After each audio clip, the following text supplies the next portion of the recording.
Hey viewers, welcome to another game of Casual Pro Gamer. Today we are doing game number 2 of a cYong versus, as the Protoss player obviously, versus IVNMaSsan as the Zerg player. And yeah, we saw game 1 earlier. I don't know if there's a game 3. I picked the replays based on popularity, not based on the whole tournament. I can actually do a whole tournament once again. I did one with like, I don't know, 30 games or so a while back, but most of the videos only got like 20 hits, and that just, yeah, wasn't worth it.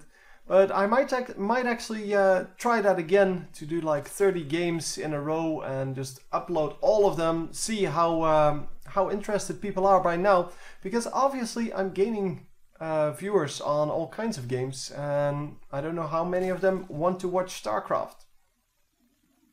So anyway, we see the normal strategies here. We have the probe coming in to scout, and it is going to try to prevent anything from going down. So the spawning pool obviously can go down wherever, because he can build that over here, he can build it over here or over here. Wherever the probe isn't harassing, that's where you build that. The expansion not up before the spawning pool, and obviously the pylon is in the front. So yeah, the Protoss pretty much has all the information he needs to make a decision here, whether he wants to go for Forge first, which is the normal approach if you go up against spawning pool first, or if he wants to go with the Nexus first. Obviously we already see that the Forge is first, so it's not a big mystery anymore.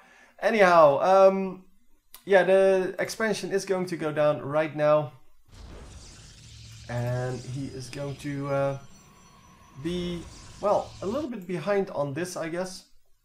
But it's only a few seconds and it's not a big deal. Yeah, it's like 10 seconds. Obviously, you can't really compare the two. You can't compare Protoss expansions with Zerg expansions. Protoss expansions are way more valuable. Zerg expansions cost 100 minerals less to build, that's one. And second, and perhaps more important, they can expand way more. So the Zerg players kind of can expand all over the map because of the way their units are produced, because they can mass produce any one unit if they want to. So if they want to have an army, they can just instantly produce an army, whereas the Protoss has to have all kinds of gateways first, and yeah, they kind of have to go from there. And I think he walled off his whole base, so I'm not actually sure what's going on here and why he walled off his whole base.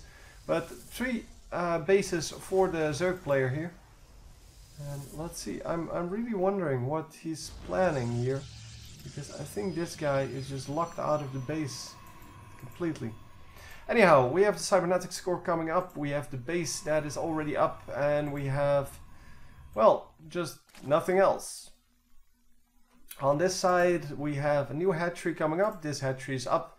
He's going to produce a queen somewhere. This queen is already up, so I don't know. He's not producing a second one. Maybe he forgot.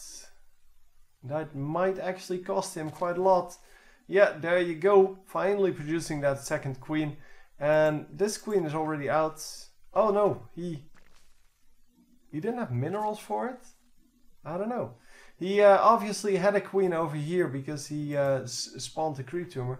It walked over here, but he didn't produce a second queen, and that was kind of my problem, or a third queen, however you want to look at that. Normally you produce 2 queens at the same time, well, one after the other. You produce the first queen, you either inject larvae or you build a creep tumor with it, and then you run it to your second base, and by the third base, second expansion. By the time it will get there, it will have about 20 energy, and this hatchery will be up, and it's a lot quicker than having to build a new queen at your hatchery, at your new hatchery that wasn't up yet. So all in all, it just saves you some time, but yeah, you do have to build that second queen then. in this hatchery once the first one is done. So a nice wall off here. The roach warren is positioned such that you have to run all the way around it to get to the ramp, and although that may not come into play at all, I mean, we normally don't see those things come into play at all. Well, sometimes they do. Sometimes it's really important to place your buildings correctly. And by doing so, you can actually get a whole lot done. So anyhow, let's see what the Protoss has as a strategy this time. Going for 3 gateways, probably with a robotics facility. 4 gateways. And where's the robotics facility? It's not out yet. Well, there is a Phoenix out. So there is a Stargate somewhere hidden again. But yeah, it's over here.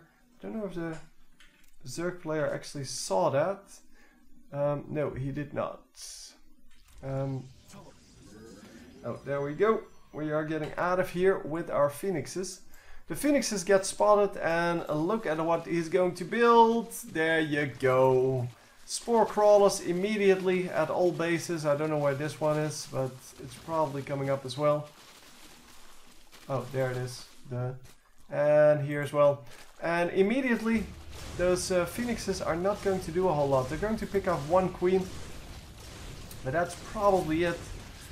And oh, the queen is still alive. Did they get it? I'm assuming they got it. Yeah, they did get 1 kill there. And might actually be able to pick off some roaches here, but that's about it. He does not get to do anything else. Well, a few drones of course, because drones go down in like single shots.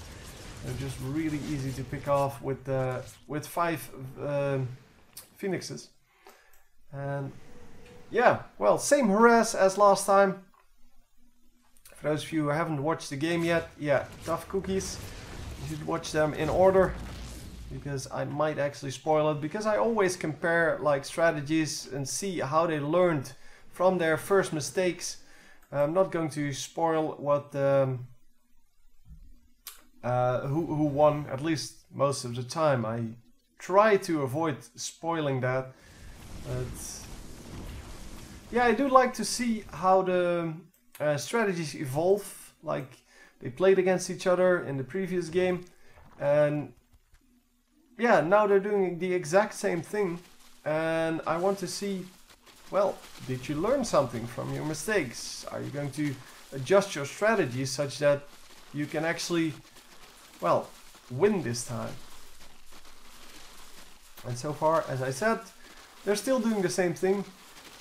Immortals coming out, at least the first one, and then Colossus. So yeah, 1 immortal, 2 immortals, sorry, out, 2 immortals out. And the immortals are going to do great against the roaches. They do very well against roaches. Obviously, it takes them a while to... wow, picking up so many drones! Holy hell! What happened? Well, the spore crawler wasn't burrowed yet, and he really used that to his advantage, picking up 13 workers total. I think that was like 8. I don't know, but that was a lot of, well, drones lost.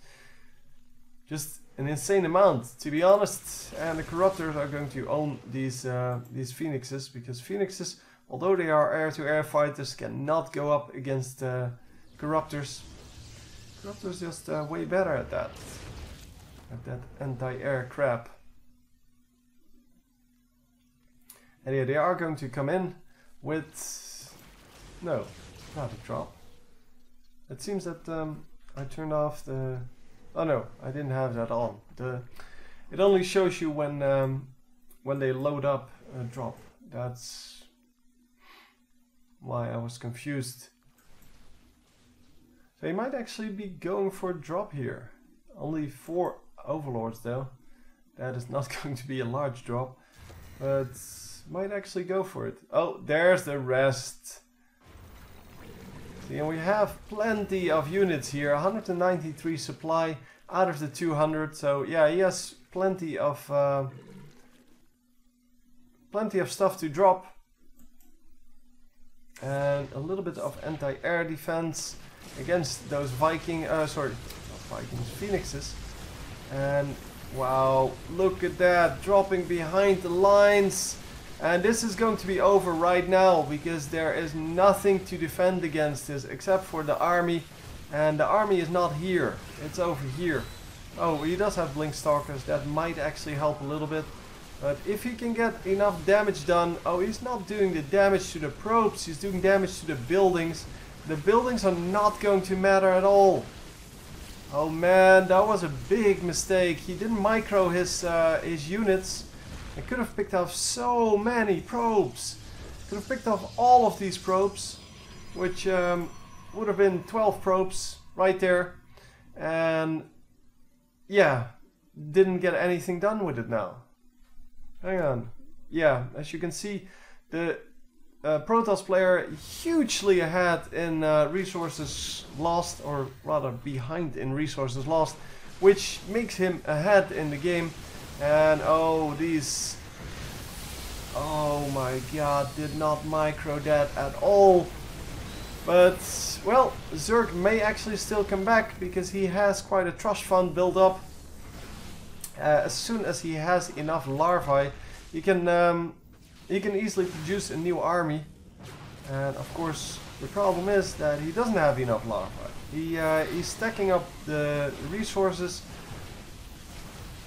yeah, like nobody's business, and actually loses a hatchery because he just didn't have the production facilities to produce his army that he wanted.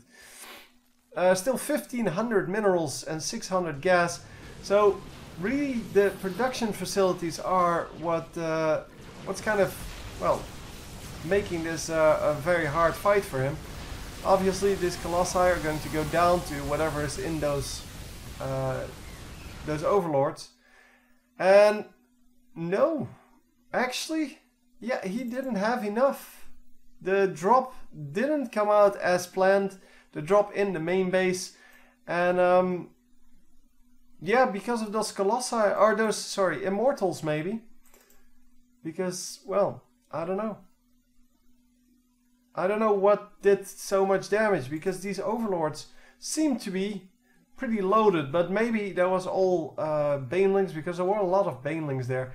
And the banelings, of course, don't really do a whole lot against most of these units.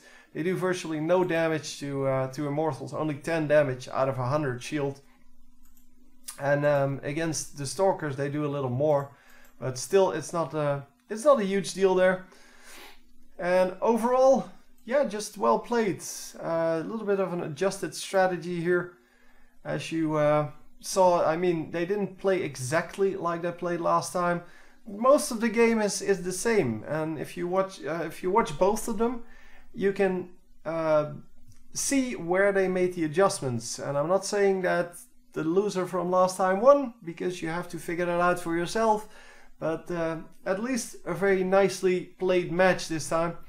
I don't have game number 3, if there is a game number 3.